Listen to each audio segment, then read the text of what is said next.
Chapitre 10. Le quadrille des homards.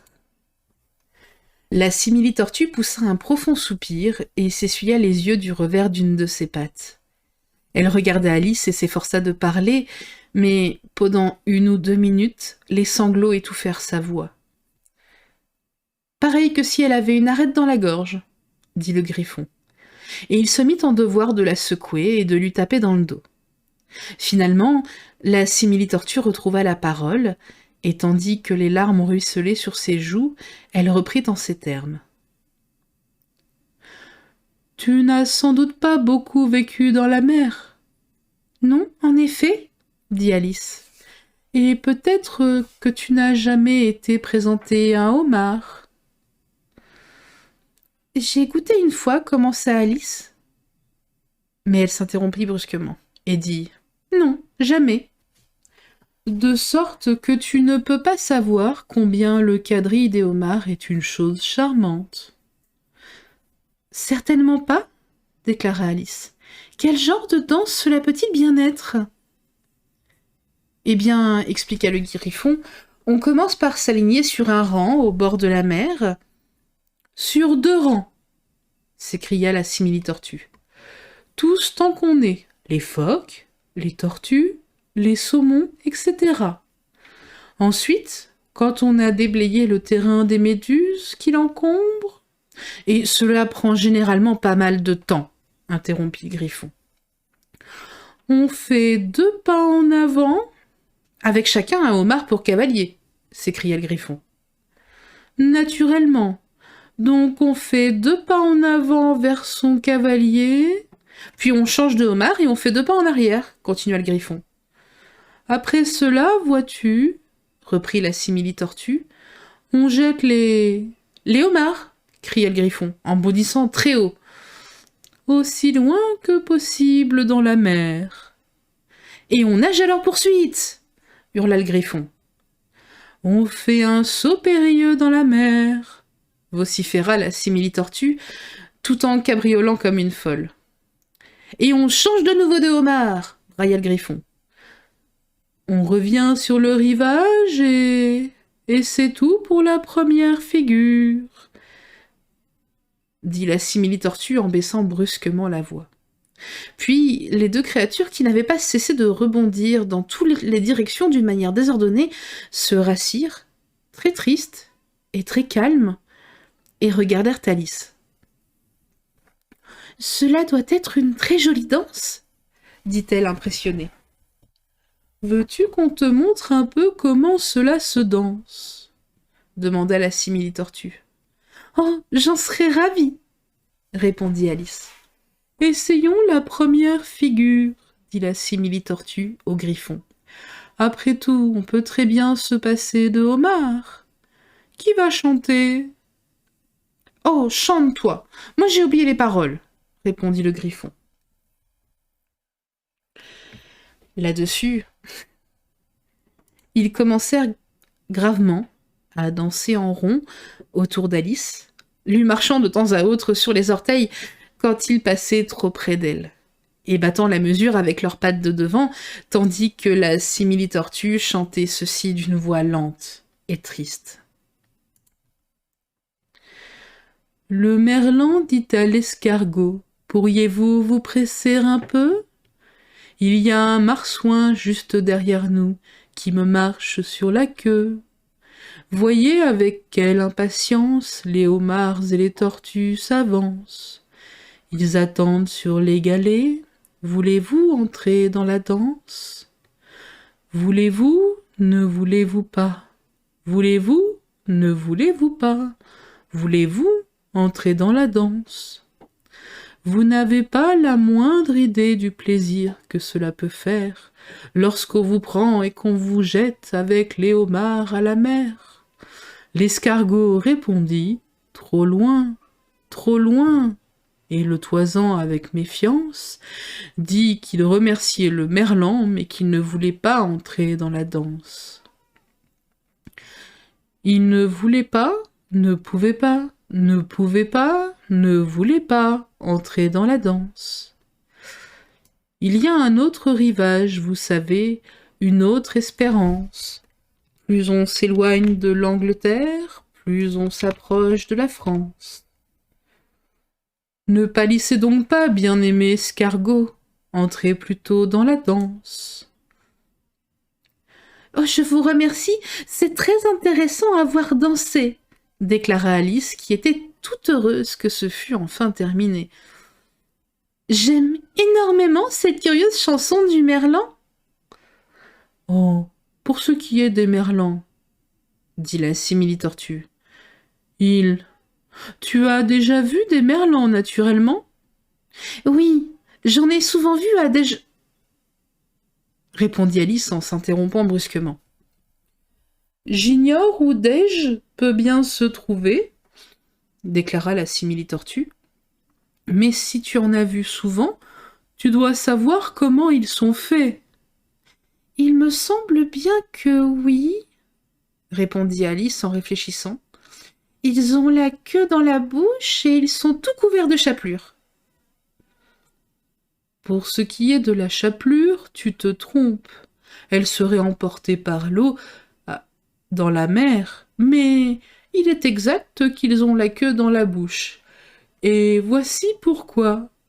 Elle se mit à bâiller et ferma les yeux. Explique-lui pourquoi et raconte-lui tout le reste. Pardon. Explique-lui pourquoi et raconte-lui tout le reste, dit-elle au griffon. Voici pourquoi, reprit ce dernier. Ils ont voulu absolument aller danser avec les homards. En conséquence, ils ont été jetés à la mer. En conséquence, il a fallu qu'ils tombent très loin. En conséquence, ils se sont mis la queue dans la bouche aussi ferme que possible. En conséquence, ils n'ont pas pu la retirer. C'est tout. Je vous remercie, déclara Alice. C'est vraiment très intéressant.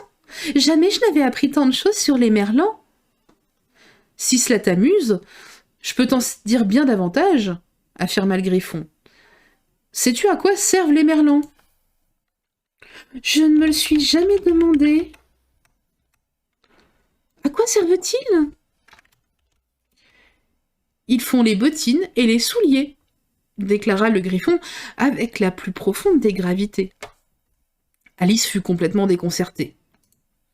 Ils font les bottines et les souliers? Répéta-t-elle d'un ton stupéfait. Voyons, avec quoi fait-on tes chaussures d'été? Demanda le griffon. Je veux dire, avec quoi les blanchit-on? Alice réfléchit un moment avant de répondre. Je crois bien qu'on le fait avec du blanc d'Espagne.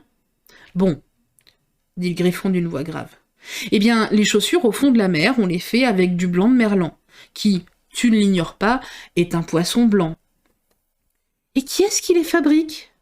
Demanda Alice d'un ton plein de curiosité. Mais l'aiguille de mer et le requin-marteau, bien entendu, répondit le griffon non sans impatience. La moindre crevette aurait pu te dire ça, quoi.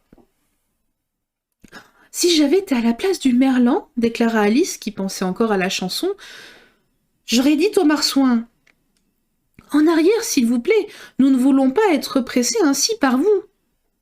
Mais ils étaient tous obligés de l'avoir sur eux, dit la Pardon. Ils étaient obligés de l'avoir avec eux, dit la simili-tortue. Aucun poisson doué de bon sens n'irait où que ce fût sans un marsouin. Vraiment? S'exclama Alice d'un ton stupéfait. Bien sûr que non. Vois-tu, si un poisson venait me trouver, moi, et me disait qu'il va partir en voyage, je lui demanderais « Avec quel marsouin ?» N'est-ce pas un autre mot que marsouin que vous voulez dire? Je veux dire ce que je dis, répliqua la simili-tortue d'un ton offensé. Et le griffon ajouta. Allons, à présent, c'est ton tour de nous raconter tes aventures. Oh, je peux vous raconter les aventures qui me sont arrivées depuis ce matin, dit Alice assez timidement. Mais il est inutile que je remonte jusqu'à hier, car alors j'étais tout à fait différente de ce que je suis aujourd'hui. Explique-nous cela, demanda la simili-tortue. Non, les aventures d'abord, intervient le griffon d'un ton impatient. Les explications prennent beaucoup trop de temps. Et Alice commença donc à leur raconter ses aventures à partir du moment où elle avait rencontré le lapin blanc. Au début, elle se sentit un peu intimidée, car les deux créatures qui s'étaient mises contre elle, une de chaque côté, ouvraient de très grands yeux et une très grande bouche. Mais elle prit courage à mesure qu'elle avançait dans son récit. Ses auditeurs observèrent un silence complet, mais lorsqu'elle arriva à sa rencontre avec la chenille, lorsqu'elle lui racontait comment elle avait essayé de réciter « Vous êtes vieux, Père William » et comment les mots étaient venus tout différents de ce qu'ils étaient en réalité, la simili-tortue respira profondément et dit « Voilà qui est bien curieux. »« Je n'ai jamais rien entendu d'aussi curieux, » déclara le griffon. « C'est venu tout différent de ce que c'est en réalité. » Répéta pensivement la simili-tortue. « J'aimerais bien qu'elle me récite quelque chose. Dis-lui de commencer tout de suite, » demanda-t-elle au griffon, comme si elle croyait qu'il avait une autorité particulière sur Alice. « Lève-toi et récite, c'est la voix du flemmard, » ordonna-t-il. « Comme ces créatures aiment vous commander et vous faire réciter des leçons, » pensa Alice. « Vraiment, j'ai l'impression d'être en classe. » Néanmoins, elle se leva et commença à réciter. Mais elle pensait tellement aux quadrilles des homards qu'elle ne savait plus trop ce qu'elle disait, et les paroles qu'elle prononça étaient vraiment très bizarres. « C'est la voix du homard, je l'entends déclarer, vous m'avez trop grillé et pas assez sucré. Comme fait le canard avec son nez rugueux, il astique sa pince et peigne ses cheveux. Quand le sable est sec, il est gai comme un passon et parle du requin méprisant sur un de ses tons. Mais quand monte le flot et que le squale est proche, sa voix n'est plus qu'un timide et tremblant reproche. » « C'est différent de ce que je récitais moi quand j'étais enfant, » dit le griffon. « Quant à moi, je n'avais jamais entendu cela de toute ma vie, » ajouta la simili-tortue. « Elle est bien incapable, » dit vivement le griffon. « Récite-nous la prochaine strophe. »« Mais, voyons, » insista la tortue, « comment pourrait-il bien faire pour peigner ses cheveux avec son nez ?»« Mais ce n'est qu'un simulacre faisant partie de la danse, » répondit Alice, qui, terriblement déconcertée par tout ceci, mourait d'envie de changer de sujet de conversation. « Récite-nous la strophe suivante, » répéta le griffon avec impatience. « Elle commence comme ceci. En passant devant son jardin. » Alice n'osa pas désobéir. Bien qu'elle fût certaine que tout irait de travers, elle continua d'une voix tremblante. « En passant devant son jardin, je pus observer comment le hibou et la panthère se partageaient un pâté. La panthère prit la croûte, la viande et le jus, tandis que le hibou n'eut que l'assiette comme dû. Une fois le plat terminé, le hibou eut l'avantage d'empocher la cuillère en guise de potage, tandis que la panthère, dans un grondement, saisissait fourchette et couteau promptement. « À quoi cela sert-il de répéter toutes ces sornettes ?» dit la simili-tortue en l'interrogeant. « Si tu n'expliques pas au fur et à mesure ce qu'elles signifient. Jamais de ma vie je n'ai entendu quelque chose d'aussi déconcertant. »« Oui, je crois que tu ferais mieux de t'arrêter, » déclara le griffon, et Alice ne fut que trop heureuse de suivre ce conseil. « Veux-tu que nous essayions de danser une autre figure du quadrille des homards ?» poursuivit-il. « Ou bien aimerais-tu mieux que la simili-tortue te chante une chanson ?»« Oh, une chanson, je vous en prie, si la simili-tortue veut être assez gentille pour en chanter une, » répondit Alice avec tant d'empressement que le griffon grommela d'un ton légèrement offusqué. « À chacun ses goûts, enfin, soit. Chante-lui soupe à la tortue, veux-tu, ma vieille ?» Et la simili-tortue poussa un profond soupir et commença d'une voix entrecoupée de sanglots. « Belle soupe onctueuse, odorante et verte, qui repose brûlante en la soupière ouverte. Que ne donnerait-on pour avoir l'avantage de te savourer, cher, délicieux potage? Belle soupe, soupe du soir, belle soupe, belle soupe, soupe du soir. Belle soupe, qui donc réclamerait poisson, viande ou œuf ou volaille, ou même venaison, qui ne renoncerait pas à tout ça pour dessous, d'une si admirable et délectable soupe, soupe du soir. Belle, belle soupe, soupe du soir. Répète le refrain, s'écria le griffon, et la simili-tortue avait commencé à le répéter lorsqu'elle entendit dans le lointain une voix qui clamait « Le procès va s'ouvrir !» « Arrive donc !» ordonna le griffon, et prenant Alice par la main, il s'en alla en toute hâte, sans attendre la fin de la chanson. « Et de quel procès s'agit-il » demanda Alice, toute haletante, sans cesser de courir. Mais le griffon se contenta de répondre. « Arrive !» en courant de plus belle, tandis que la brise portait jusqu'à eux ces paroles mélancoliques qui résonnaient de plus en plus faiblement. « Soupe, soupe, soupe du soir, belle, belle soupe !»